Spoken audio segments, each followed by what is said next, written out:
हमारा YouTube channel MS पर स्वागत है। आज हम डिटर्मिनेंट का सेकेंड लेक्चर के बारे में चर्चा करेंगे। तो सेकेंड लेक्चर में हम क्या बताएंगे कि जो क्वेश्चन हम पिछले जो प्रॉपर्टी बताए थे उस पर आधारित ही क्वेश्चन बताएंगे और कुछ प्रॉपर्टी जो बच गए हैं उसको हम आज क्लियर करेंगे। ठीक है, तो देखिए हम क्वेश्चन एक हमारे स्क्रीन पर क्वेश्चन जो दिया हुआ है वो सम के फॉर्म में जब हम रहता है क्वेश्चन, तो सम के फॉर्म में जब रहेगा तो उसके लिए हम लोग कैसे ब्रेक करते हैं इसको ध्यान में रखेंगे, है ना। तो क्या करना है इसको कि जब ऐड रहे तो इसको दो पार्ट में ब्रेक करते हैं हम लोग। दो पार्ट में जाके जब ऐड के बाद जो संख्या है या एलिमेंट्स है उसको एक साइड लिखेंगे, यानी कि प्लस के बाद लिखेंगे, जैसे हमने प्रॉपर्टी में बताए थे। यहाँ देख सकते हैं कि हम जब इसका सलूशन करेंगे तो हमारा जो वैल्यू दिया हुआ है x y z a b c, x plus a y plus b और जेड प्लस सी। तो जब इसको हम दो पार्ट में करेंगे तो मैंने पिछले क्लास जो बताए थे उसमें क्या बताए थे कि अगर बाद वाला जो ऐड है इसको हम स्टॉप रखेंगे और पहले वाले संख्या को लिखेंगे, है ना। तो हम क्या लिखेंगे, x y z a b c, x y z, ठीक है। फिर प्लस ऐड लिखेंगे। उसके बाद हम क्या करेंगे कि अब बाद वाला जो संख्या है ना, इसको हटा देंगे हम। अब हम क्या करेंगे कि अब ये वैल्यू लिखेंगे अब, और ये पहले वाला वैल्यू हटा देंगे, यानी कि ये वैल्यू हम हटाएंगे और बाद वाला जो वैल्यू है वो लिख लेंगे। तो क्या लिखेंगे हम यहाँ पर, x y z a b c, a b c, हो गया। अब इसमें क्या होता है कि हमने क्या बताए थे कि अगर कोई दो रो या कोई दो कॉलम्स, एनी टू रो या two columns are identical then value of determinant is 0। तो इसमें देख रहे हैं हम क्वेश्चन में कि यहाँ पर जो वैल्यू है हमारा C1 और C3, और यहाँ पर देख रहे हैं कि हम C2 और C3 ये हमारा इक्वल है। तो जब C1 बराबर C3 है और यहाँ C2 बराबर C3 है, तो यानी कि दो रो या दो कॉलम्स अगर बराबर हैं तो इसका वैल्यू 0 होगा, प्लस 0 इज इक्वल टू 0। ये हमारे आंसर होंगे, ठीक है। तो इसी तरह हम डिटर्मिनेंट का ब्रेक करते हैं विदाउट एक्सपेंडिंग। तो जैसे एक क्वेश्चन और है आगे हमारे स्क्रीन पर, जैसे कि देख रहे हैं कि ये क्वेश्चन लिखा हुआ है, लेकिन इसमें भी कह रहा है कि आप बिना एक्सपेंड किए using the property of determinants and without expanding, और इसको प्रूव डैट करने हैं। तो इसको बिना एक्सपेंड किए हुए हम कैसे प्रूव कर सकते हैं, है ना। तो जो हमारे क्वेश्चन दिए हुए 2 3 5 7 8 9, जब 65 75 और 86, अब इसका जब एक्सपेंड करेंगे तो 2 3 5 7 8 9 और 65 को हम ब्रेक करके लिखेंगे, यानी कि 65 कैसे ब्रेक होगा, तो 9 इंटू 7, है ना, 9 इंटू 7 63 अब प्लस 2 दोनों मिलकर हो जाएंगे 65। उसी तरह लेंगे 9 इंटू 8 प्लस 3, 9 इंटू 9 प्लस, है ना, 5, ठीक है, 86। अब क्या है कि फिर हम उसी तरह ऐड वाला ये रूल यूज करेंगे। तो ऐड वाला रूल क्या होता है कि 2 3 5 लिखेंगे, 7 8 9 लिखेंगे। अब हम पहले वाले संख्या लिखेंगे, यानी कि पहले वाला यानी कि बाद वाला संख्या को स्टॉप रखेंगे और पहले वाले संख्या हम लिखेंगे। तो 9 इंटू 7, 9 इंटू 8 और 9 इंटू 9, फिर प्लस अब बाद वाला संख्या लेंगे, यानी कि 2 3 5 7 8 9 2 3 5। ये हमारे क्वेश्चन है। अब इसमें क्या करना है कि जब इसमें इस संख्या में हमें एक प्रॉपर्टी बताए थे कि किसी रो या किसी कॉलम में अगर कोई कांस्टेंट है, सेम कांस्टेंट, तो उसको कॉमन कर लेते हैं। हम 9 को कॉमन कर लेंगे, बचेंगे कितना, 2 3 5 7 8 9, और 9 कॉमन होने से 7 8 9 आएंगे ये, फिर प्लस। अब इसमें देखेंगे कि इसमें यानी कि C1 और C3 ये दोनों इक्वल है, तो C1 C3 इक्वल है, यानी कि ये वैल्यू 0 होंगे। अब यहाँ भी देखेंगे 9 इंटू, अब यहाँ पर देख रहे हैं कि C2 और C3 हमारे इक्वल है, तो 9 into 0 plus 0 is equal to 0। इस तरह हम लोग क्वेश्चन को प्रूव करते हैं। ठीक है, जैसे कि हम आपको बता दिए हैं, तो इस तरह हम क्वेश्चन को सॉल्व कर लेंगे। फिर अगला प्रॉपर्टी हम लोग चलते हैं, क्वेश्चन ही है प्रॉपर्टी पर आधारित क्वेश्चन, कि अब ये क्वेश्चन को हमको प्रूव करना है। इसमें भी वही है कि विदाउट एक्सपेंडिंग, अब बिना ब्रेक किए हुए इस भी क्वेश्चन को सॉल्व कीजिए। तो क्वेश्चन को सॉल्व करने के लिए हम क्या करेंगे, फिर हम प्रोसेस लगाएंगे जो हमारे प्रोसेस होते हैं। तो इसमें भी हम क्या करेंगे, पहले जैसे 1 1 1 BC CA AB हमारा वैल्यू है। अगर हम A को मल्टीप्लाई कर दें AB प्लस AC, अब B को मल्टीप्लाई कर देंगे तब BC प्लस AB, C को मल्टीप्लाई कर देंगे तो CA प्लस BC, ये हमारे वैल्यू होंगे, है ना। अब क्या करेंगे कि हम इसको और इसको ऐड कर देंगे, ऐड कर सकते हैं। तो हालांकि हम आगे नहीं प्रॉपर्टी बताए थे, अभी बताए थे, इसके बाद प्रॉपर्टी है कि हम इसको ऐड कर सकते हैं। ऐड क्या करेंगे कि C2 goes to C2 plus C3 कर देंगे, है ना, या C3 को ही हम प्लस कर लेंगे, ऐसा भी हो सकता है, कोई ज़रूरत नहीं है कि हम C2 को ही ऐड कर सकते हैं। ऐसे भी कर सकते हैं कि C3 को हम रिप्लेस कर देंगे C3 प्लस C2 को। तो जब ऐड करेंगे यहाँ पर तो 1 1 1 BC CA AB, जब इसको ऐड करेंगे तो हमारा वैल्यू आएगा AB plus BC plus AC। इसको भी ऐड करेंगे इस दोनों को तो आएंगे AB plus BC plus AC, और ये दोनों को भी ऐड करेंगे तो आएगा AB plus BC plus AC। अब देखिए, अब इसमें देख रहे हैं कि हम लोग क्या देख रहे हैं कि थर्ड जो कॉलम है हमारा, ये कॉलम थर्ड कॉलम है, इस सारे कॉलम में एक ही वैल्यू है, तो उसको हम लोग कॉमन करेंगे। जब कॉमन करेंगे तो हमारा वैल्यू आ जाएगा AB plus BC plus CA या AC लिखो, ये कॉमन आएंगे 1 1 1 हो जाएंगे, BC CA AB, और यहाँ पर 1 1 1। तो इसमें भी देख रहे हैं हम कि दो वैल्यू हमारे C1 is equal to C3 हो रहे हैं। तो दो वैल्यू अगर इक्वल है, कोई दो रो या दो कॉलम्स इक्वल होते हैं, तो इस डिटर्मिनेंट का वैल्यू हमारा 0 हो जाता है। तो ये हमारे वैल्यू हो जाएंगे इंटू 0, तो वैल्यू हमारे 0। ठीक है, तो इस तरह हम क्वेश्चन को सॉल्व करते हैं। ठीक है, जैसे कि आप देख सकते हैं इसको। तो इसी तरह हम आगे प्रॉपर्टी चल रहे हैं। अगला प्रॉपर्टी हमारा जो होते हैं कि अगर if all the elements of determinant, if all the elements of determinant above और below both the main diagonal are 0, the value of determinant is equal to product of main diagonal elements. इसमें क्या होता है कि कहने का मतलब है देन द वैल्यू ऑफ, है ना, then the value of determinant is equal to product of main diagonal element. तो कहने का मतलब है कि अगर कोई डिटर्मिनेंट का वैल्यू अगर हमको सॉल्व कर रहे हैं, या आ गया हमारा वैल्यू कि डायगोनल यानी कि मेन डायगोनल जैसे 2 0 0 3 5 0 6 8 3 इस तरह का है, तो मेन डायगोनल के ऊपर वाला पार्ट अगर 0 है तो इसको डायरेक्ट हम इसका वैल्यू निकालेंगे 2 इंटू 5 इंटू 3, मेन डायगोनल के प्रोडक्ट के बराबर हो जाएगा। तो 5 2 जार 10, ये 30 हो जाएंगे। या दूसरा क्या है कि वो हो सकता है कि सर ऊपर वाला पार्ट 0 रहे, या ऊपर वाला पार्ट 0 ना हो के कोई संख्या रहे और नीचे वाला पार्ट 0 हो जाए, ऐसे।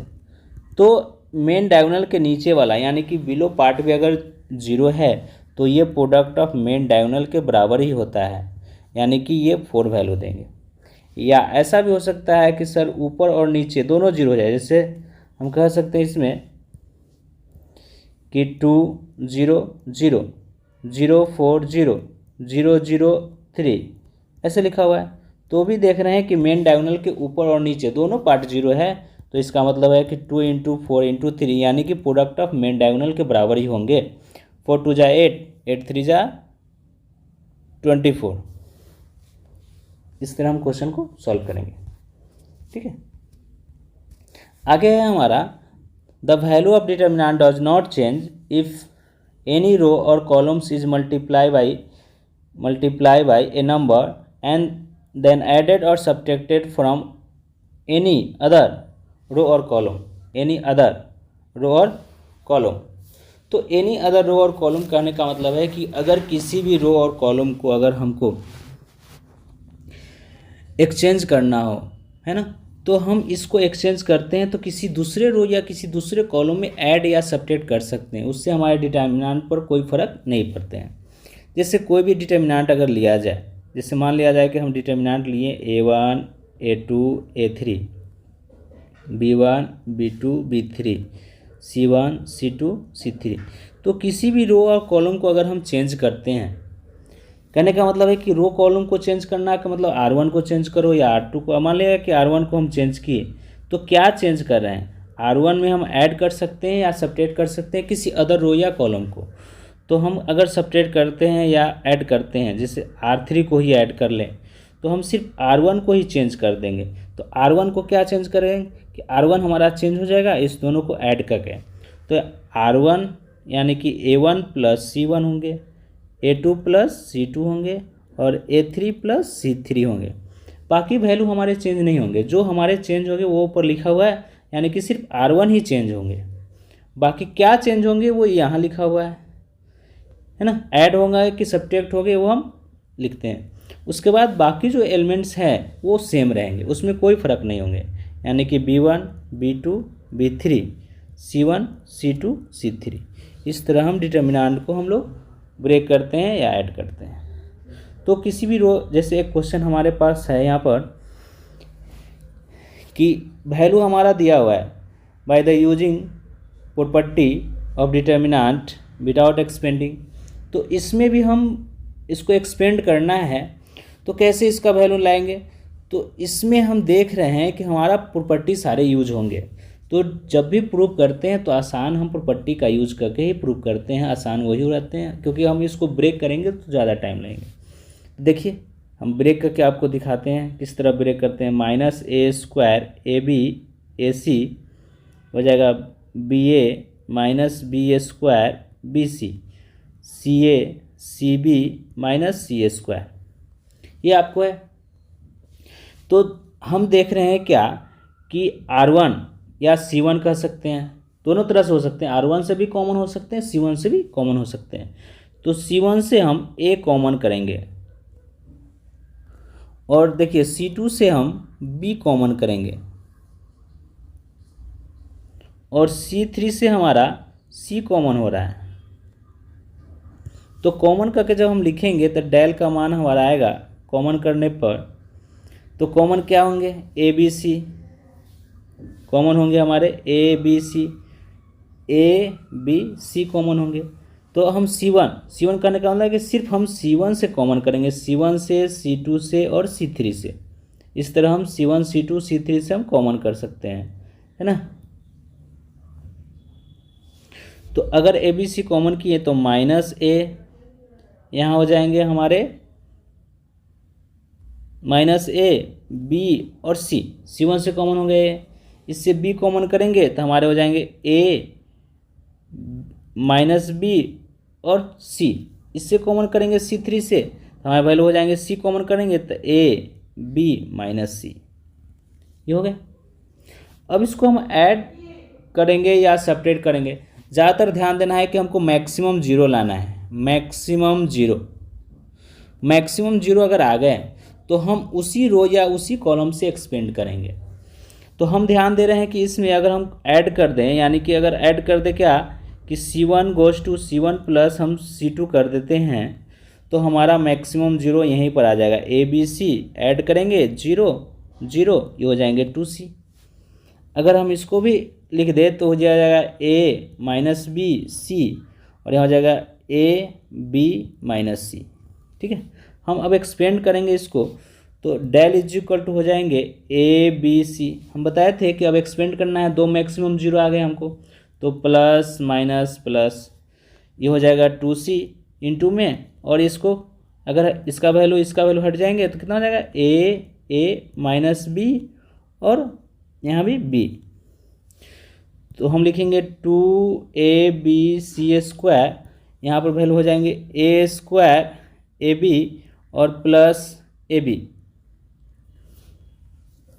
तो हो जाएंगे 2ab square into 2ab, to मिलके 4a² b² c² हमारे वैल्यू आएंगे।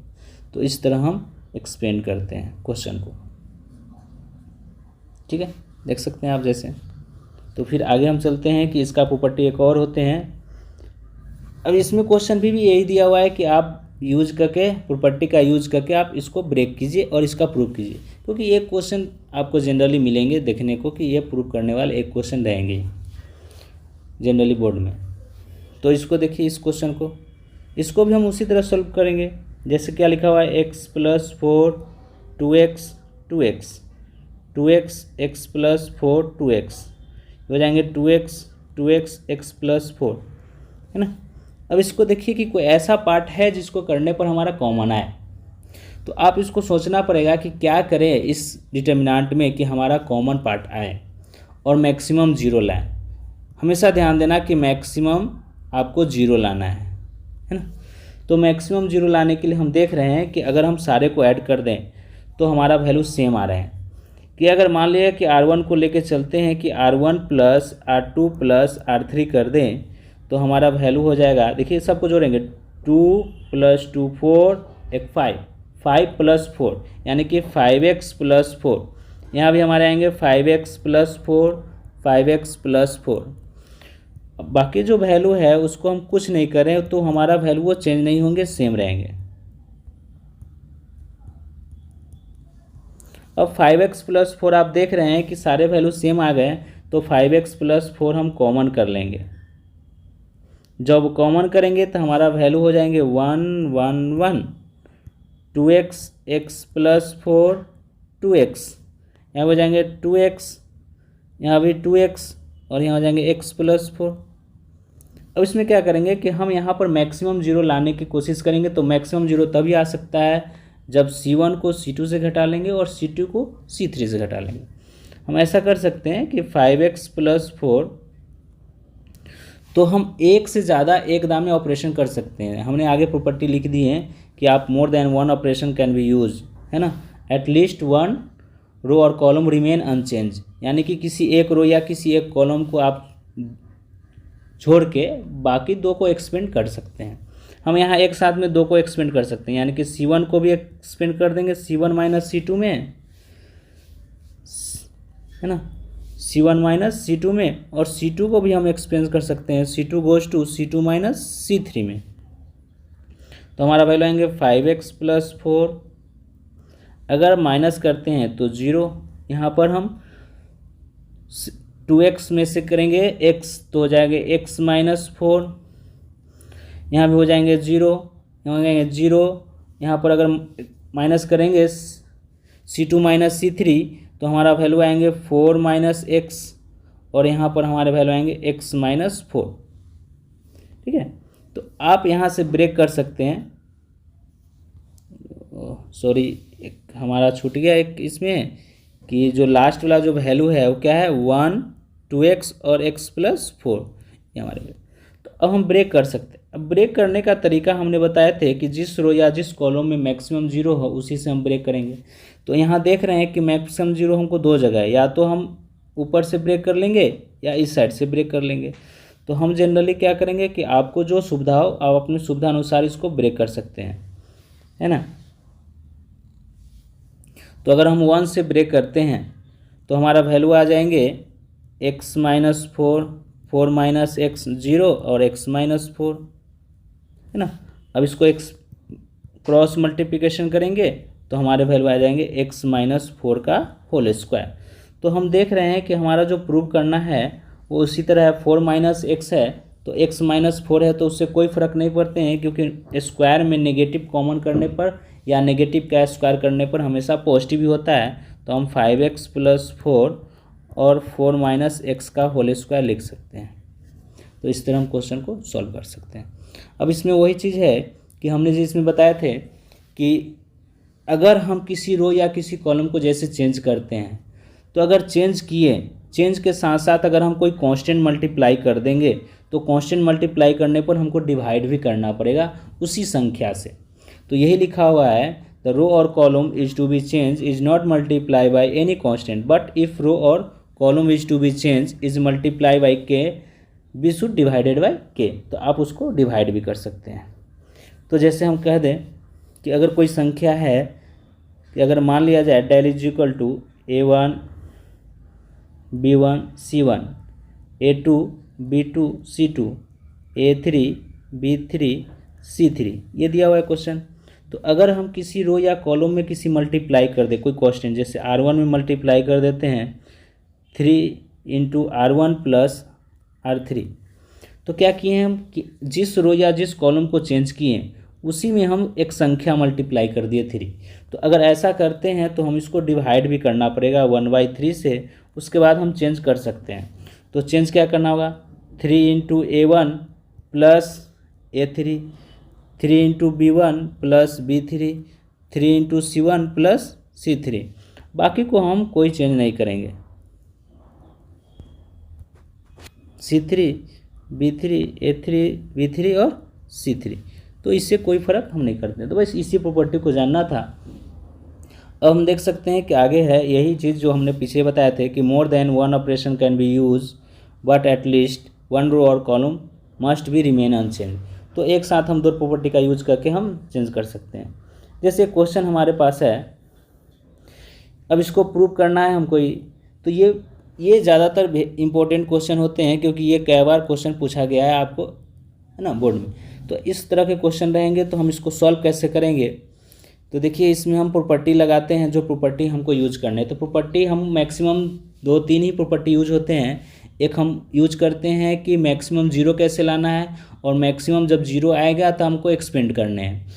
दूसरा है कि अगर एनी टू रो या two columns are identical then value of determinant is 0। ये हम प्रॉपर्टी यूज जनरली करते हैं। उसके बाद प्रॉपर्टी यूज करते हैं कि रो और कॉलम को एक्सचेंज करते हैं, तो किसी दूसरे रो या किसी तीसरे कॉलम के साथ अगर ऐड या सब्ट्रैक्ट करेंगे तो उससे हमारे डिटर्मिनेंट पर कोई फर्क नहीं पड़ेंगे। चौथा प्रॉपर्टी होते हैं कि अगर हम किसी रो और कॉलम को अगर एक्सचेंज किए और उस संख्या किसी संख्या में मल्टीप्लाई करते हैं तो उस संख्या से डिवाइड करते हैं। ठीक है, तो इस सारे प्रॉपर्टी को ध्यान में रखते हुए हम क्वेश्चन को देखेंगे, क्योंकि डिटर्मिनेंट जो होते हैं हम ज़्यादातर मैक्सिमम प्रॉपर्टी पर ही ब्रेक होंगे। जब तक प्रॉपर्टी हमारे ध्यान में नहीं रहेंगे तब तक डिटर्मिनेंट को एक्सपेंड नहीं कर सकते हैं। ठीक है, तो हम ये क्वेश्चन क्योंकि हमने सारे प्रॉपर्टी बता दिए हैं, प्रॉपर्टी अब हमारे सारे खत्म हो गए।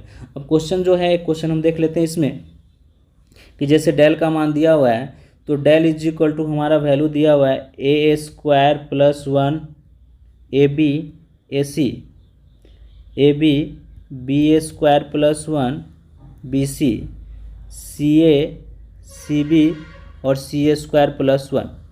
तो अगर हम इसमें देख रहे हैं कि हमको वैल्यू लाना है कितना 1 + A² + BA² + A²। ये भी ध्यान रखना है कि हमको प्रूफ क्या करने होते हैं, ये भी ध्यान में रखने होते हैं डिटर्मिनेंट में, क्योंकि इसको देख के भी चलते हैं हम लोग।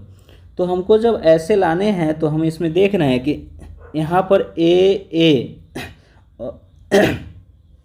इसमें से भी A कॉमन आने वाले हैं, तो कॉमन आएंगे, लेकिन यहाँ पर 1 है तो हम डिवाइड करेंगे। जैसे हम क्या करेंगे कि कॉमन करेंगे हम फर्स्ट रो से, है ना, यानी कि A कॉमन करेंगे फर्स्ट रो से।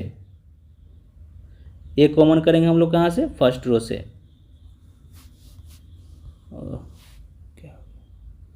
तो A कॉमन करना है हमको फर्स्ट रो से R1 से, B कॉमन करेंगे हम लोग R2 से, और C कॉमन करेंगे हम लोग R3 से, है ना, R3 से कॉमन करेंगे। तो जब कॉमन करेंगे तो हमारा डेल का जो वैल्यू आएगा A B C कॉमन करने पर क्या आएगा, अगर R1 से A कॉमन किए हैं तो A + 1/A, यहाँ B हो जाएंगे, यहाँ C हो जाएंगे। अब यहाँ पर हम B कॉमन करेंगे तो A B + 1/B, और यहाँ पर हमारे हो जाएंगे C कॉमन करने पर हो जाएंगे A B और C + 1/C। अब क्या करेंगे कि जिस रो या जिस कॉलम में क्या किए हम लोग कॉमन किए हैं, अब क्या करेंगे इसी को हम मल्टीप्लाई भी कर देंगे, यानी कि A को मल्टीप्लाई करेंगे, A मल्टीप्लाई करेंगे हम लोग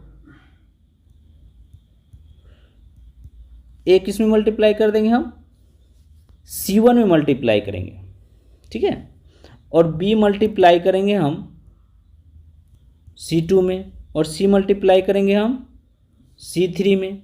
तो अगर मल्टीप्लाई कर देंगे तो हमारा कुछ वैल्यू एक्सचेंज होगा। जैसे डेल इज इक्वल टू, अगर हम मल्टीप्लाई किए तो हम क्या करेंगे, डिवाइड भी करेंगे यहाँ ABC से। तो जब मल्टीप्लाई करेंगे तो यहाँ पर हो जाएगा A + 1 A² A², यहाँ हो जाएंगे B² + 1 B² हो जाएंगे C² + 1। अब देखिए हम यहाँ पर ध्यान देंगे कि अगर हम ऐड कर दें, सभी को ऐड कर दें, किसको, R1 R2 को, है ना, नहीं R1 नहीं, C1 C2 को, क्योंकि हमारा सेम कॉमन आना चाहिए। तो हम यहाँ देख रहे हैं कि C1 goes to C1 + C2 + C3 करेंगे, क्योंकि हमारा वैल्यू कट जाएंगे ABC ना, काट देंगे। अगर कॉमन करेंगे तो हमारा वैल्यू ऐड करने पर क्या आएंगे, देखिए 1 + A² + B² + C², यहाँ पे आ जाएंगे 1 + A² + B² + C², और हमारे थर्ड में भी आ जाएंगे A², 1 + A² B² + C²। बाकी एलिमेंट्स हमारे सेम रहेंगे, यानी कि B² + 1 B² C² + 1।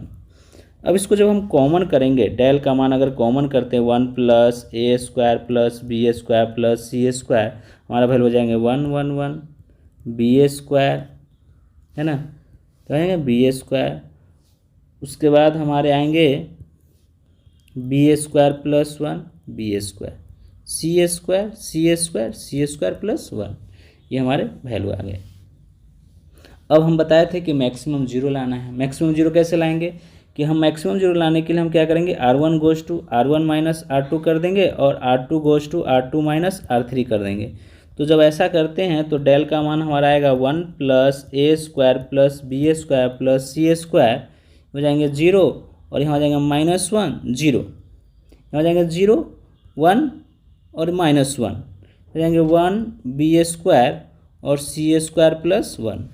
हम इससे एक्सपेंड कर सकते हैं, इससे एक्सपेंड कर देंगे, क्योंकि हमारा वैल्यू मैक्सिमम जीरो है। जैसे हमारा वैल्यू आएंगे 1 + A² + B² + C² × 1, और ब्रेक करने पर हमारा आएंगे -1 0 1 -1।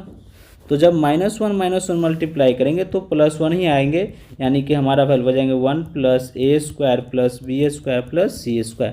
तो ये हमारे प्रूफ होंगे, ठीक है। तो हम इस तरह का क्वेश्चन हम सॉल्व करेंगे। तो डिटर्मिनेंट में हम प्रॉपर्टी को ध्यान में रखेंगे और उस तरह क्वेश्चन को सॉल्व करते हैं। हमारा एक क्वेश्चन इसमें आते रहते हैं। तो हमने जनरली अब सारे प्रॉपर्टी को ख़त्म कर दिए, और प्रॉपर्टी के साथ साथ हमने क्वेश्चन को भी आपको बता दिए, ठीक है। तो फिर हम अगले क्लास में फिर अगले चैप्टर लेके आएंगे। तब तक आप इसको देखिए, और आप ज़्यादा से ज़्यादा अच्छा से अच्छे इसको तैयारी कीजिए, क्योंकि आपका एग्ज़ाम भी आने वाला है। तो आप ज़्यादा प्रैक्टिस कीजिए।